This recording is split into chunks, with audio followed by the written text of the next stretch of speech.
بسم اللہ الرحمن الرحیم السلام علیکم۔ محرم کے آغاز سے ہی بحث و مباحثے کا آغاز بہت ہی طرف رفیع کا شکار ہو جاتا ہے۔ بہت سے سوالات جو اہل بیت سے عشق کرنے والوں کی دل آزاری کا باعث بنتے ہیں ایسے لوگوں کی طرف سے کیے جاتے ہیں جو کہ خود کو اہل علم یا انسانیت کے پیروکار کہتے ہیں۔ انہیں موضوعات میں سب سے اہم یہ ہے کہ کچھ لوگ کہتے ہیں کہ کربلا صرف اقتدار کی جنگ تھی۔ آج کی ویڈیو مکمل تحقیق سے بنائی گئی ہے جس سے ہم آپ کو یزید کے 3 کارنامے بلکہ کرتوت صحیح حوالوں سے بیان کریں گے کہ آپ سمجھ جائیں گے کہ کربلا کی جنگ کس کی طرف سے اقتدار کی تھی اور کون حق اور سچ کے لیے کھڑا تھا۔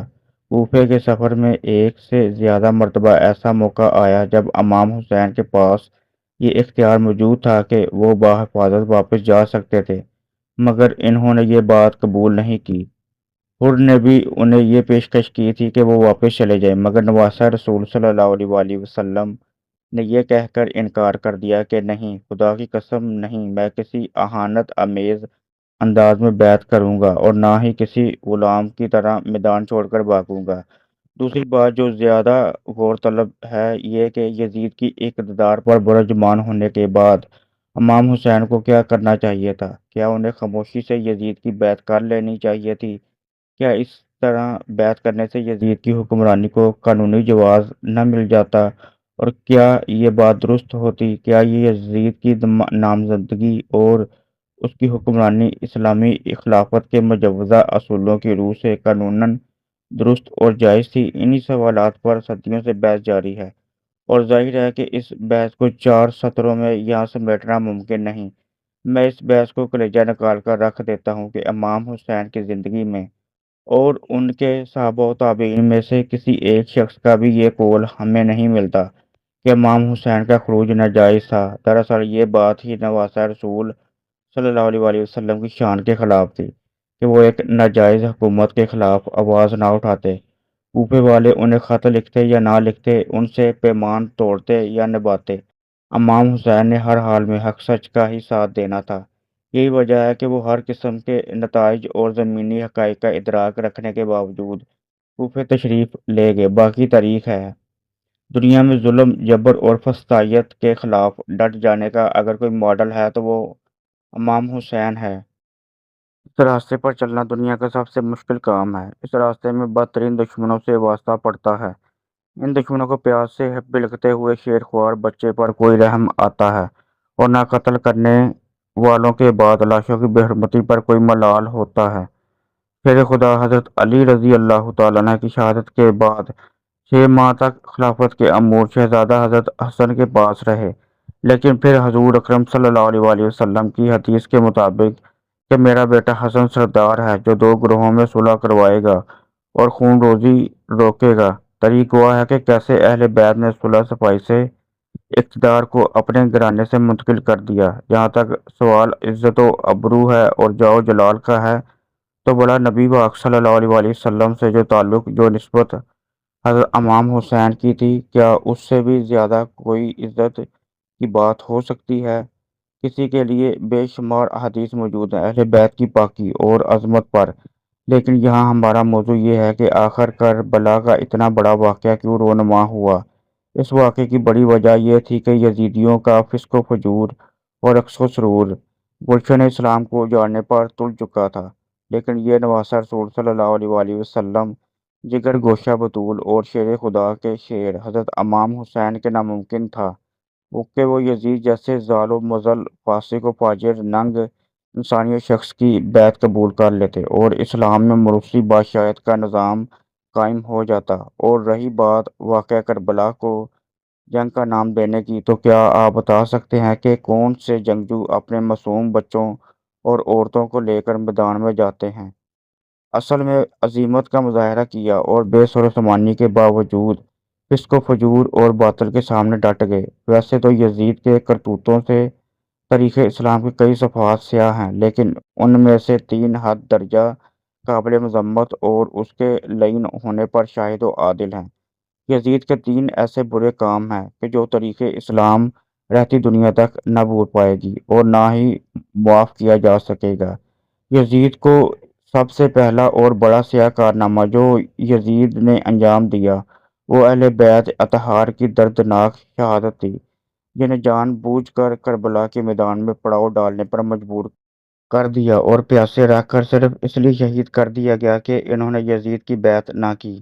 اب کچھ لوگ کہتے ہیں کہ اس میں یزید کا کوئی قصور ہے۔ شہید کرنے کے لیے خط کو کوفہ کے گورنر عبید اللہ ابن زیاد نے لکھے تھے: اے عمر بن سعد، اگر حسین بیعت کر لے تو انہیں کوفہ بھیج دو، اور اگر بیعت نہ کریں تو ان سے جنگ کرو۔ اب لوگ کہتے ہیں کہ حکم دینے والا ابن زیاد تھا اور عمل کرنے والے عمر بن سعد اور شمر تھے، لیکن یہ سوچئے کہ وہ عمل کس بات پر کر رہے تھے۔ جب یزید کو خبر ملی کہ امام حسین مدینے سے کوفہ جا رہے ہیں تو کیوں صحابی رسول کو بدل کر یزید نے عبید اللہ ابن زیاد جیسا سپاک شخص کوفہ میں گورنر لگایا؟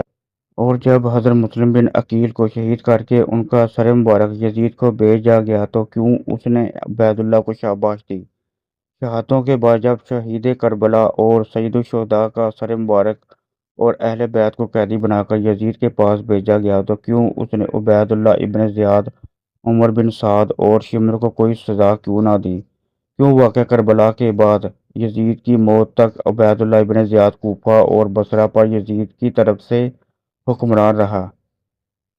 جب حضرت حسین کا سر مبارک ابن زیاد کو پیش کیا گیا تو اس نے چھڑی سے ان کے دانت مبارک پر ضرب لگائی اور نازیبا الفاظ کہے۔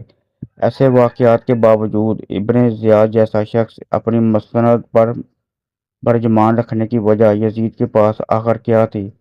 یہ ساری باتیں اس بات کا منہ بولتا ثبوت ہے کہ یزید کی سرپرستی میں ہی واقعہ کربلا ہوا، جیسا کہ صحیح بخاری کی حدیث نمبر 3110 میں حضرت امام سجاد زین العابدین فرماتے ہیں کہ جب میں اپنے والد کی شہادت کے بعد یزید کے دربار سے مدینہ پہنچا تو صحابی مسعود بن مخرمہ میرے پاس آئے اور کہا کہ آپ کے پاس جو رسول اللہ صلی اللہ علیہ وآلہ وسلم کی تلوار ہے، جو رسول اللہ صلی اللہ علیہ وآلہ وسلم کے بعد حضرت علی، پھر حضرت حسن اور حضرت حسین کے بعد آپ تک پہنچی ہے، اور مجھے عنایت فرما دیں۔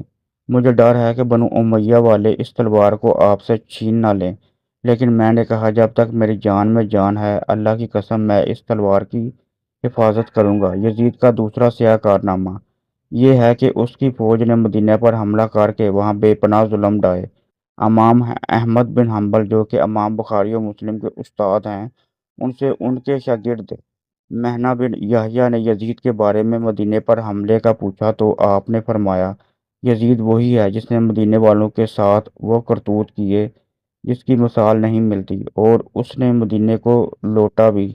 یزید کے مدینے پر اس حملے کو واقعہ ہرا کے نام سے جانا جاتا ہے، جہاں پر یزیدی فوج نے قتل عام کیا اور مدینے کی حرمت کو پامال کیا۔ اسلامی تاریخ کا یہ سانحہ یزید کی حکومت میں سن 23 ہجری کو پیش آیا۔ واقعہ کربلا کے بعد جب اہل مدینہ نے یزید کی بیعت ختم کی اور اس سے الگ ہو گئے تو اس نے اہل مدینہ پر فوج کشی کی اور ہرا کے مقام پر اس فوج نے اپنے ڈیرے ڈال دیے۔